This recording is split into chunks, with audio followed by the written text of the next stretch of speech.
नमस्कार। जिनके भी ट्रांसफ़र हो चुके हैं उनको बहुत बहुत शुभकामनाएं। जो लिस्ट आनी बाकी है आते ही शेयर कर दी जाएगी। आप हमारे टेलीग्राम और यूट्यूब से जुड़े रहें, अपडेट आते ही आपको दिया जाएगा।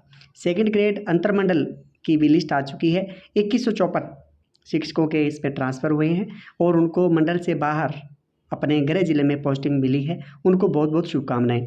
अब इसके बाद एक बात करते हैं, पिछली बार भी अंतरमंडल के ट्रांसफ़र होते रहे हैं, चाहे कांग्रेस हो चाहे बीजेपी हो, हर सरकार ने किए हैं। लेकिन इस बार एक अलग से लाइन दी गई है जिसके लिए तृतीय श्रेणी शिक्षकों ने डिमांड की थी भी शपथ लेकर आप हमारी वरिष्ठता विलोपन करते हुए गृह जिले में ट्रांसफ़र कर दीजिए। लेकिन यहाँ सेकंड ग्रेड में दिया गया है कि आप अपनी स्वेच्छा से 6 नंबर पॉइंट जो दिया गया है कि स्वेच्छा से आपने अपने प्रार्थना पत्र के आधार पे यहाँ ट्रांसफ़र करवाया है और आपकी जो वरिष्ठता है विलोपित होती है।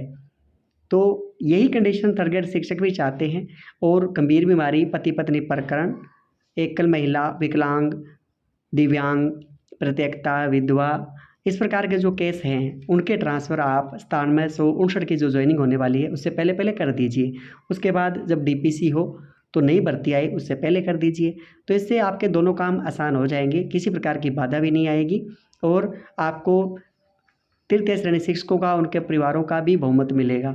अब आज अंतरमंडल की बात थी, शिक्षा मंत्री ने खुद ने कहा था कि तृतीय श्रेणी शिक्षकों के ज़िले से बाहर नहीं होते, सेकंड ग्रेड के मंडल से बाहर नहीं होते। तो आप ही ने किए हैं सरकार, ये आपका ही नियम था, आपने ही बताया है और आपने ट्रांसफ़र किए हैं। इनके हो सकते हैं तो तृतीय श्रेणी शिक्षक भी आपके वोटर हैं और शिक्षा विभाग ही नहीं, राज्य के कर्मचारियों में सबसे ज़्यादा वोट आपके हैं तो तृतीय श्रेणी शिक्षक उनके परिवारों के हैं। तो आप उनके भी ट्रांसफ़र कीजिए, उनको भी राहत दीजिए।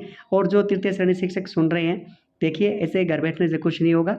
आप 2 दिन के लिए सही आंदोलन कीजिए, 2 दिन का, और बहुमत के साथ आएँ। ऐसे नहीं आप लोग ग्रुपों में बैठे हो तो ट्रांसफ़र लिस्ट का वेट कर रहे हो, सर थर्ड ग्रेड की आएगी क्या? इसके अलावा आपका कोई रिप्लाई नहीं है। न मीटिंग ज्वाइन करते हो, न यूट्यूब पे करते हो, न टेलीग्राम पे करते हो, न ट्विटर पे, आप कहीं भी इसके लिए नहीं हो। सिर्फ आपका एक एसएमएस आता है, ट्रांसफ़र लिस्ट की कोई न्यूज़ है क्या सर? थर्ड ग्रेड के होंगे क्या सर? तो देखिए सब कुछ पॉसिबल है अगर साथ दोगे, वरना ऐसे रह जाओगे। पिछली सरकार के भी 5 साल गए, इसके भी ढाई गए। और यहाँ देखिए एमजीजीएस के भी ट्रांसफ़र हुए हैं। एमजीजीएस में जो शिक्षक थे उनके भी ट्रांसफ़र हुए हैं। जो थर्ड ग्रेड शिक्षक एमजीजीएस में चले गए हैं, डेपुटेशन पे हैं और इसके अलावा अंग्रेजी माध्यम स्कूलों में हैं, तो उनके भी ट्रांसफ़र हो सकते हैं। तो सारे मिल के एक साथ प्रयास कीजिए। तो अगर आपने 2 दिन भी लगातार प्रयास कर लिया, 10,000 की संख्या भी अगर आ गए तो सब कुछ हो सकता है। बाकी आपकी इच्छा है। यहाँ करीबन 6,000 शिक्षक जुड़ चुके हैं टेलीग्राम पे, आप भी जुड़ें। पूरे राजस्थान के सभी थर्ड ग्रेड शिक्षक पीटीआई यहाँ ऐड हैं और प्रयास करना चाहते हैं, आप भी जुड़ सकते हैं। आप यहाँ भी अपनी कमेंट करें, क्या चाहते हैं, किस प्रकार ट्रांसफ़र हो सकते हैं, अपने विचार देवें। साथ है तो वीडियो को, टेलीग्राम को, इनको शेयर करें ज़्यादा से ज़्यादा। जब तक सब लोगों तक बात नहीं जाएगी तब तक आप अकेले रह जाएंगे। जब बहुमत होगा, आपका ग्रुप में होगा, तो धरातल पे भी होगा। धन्यवाद।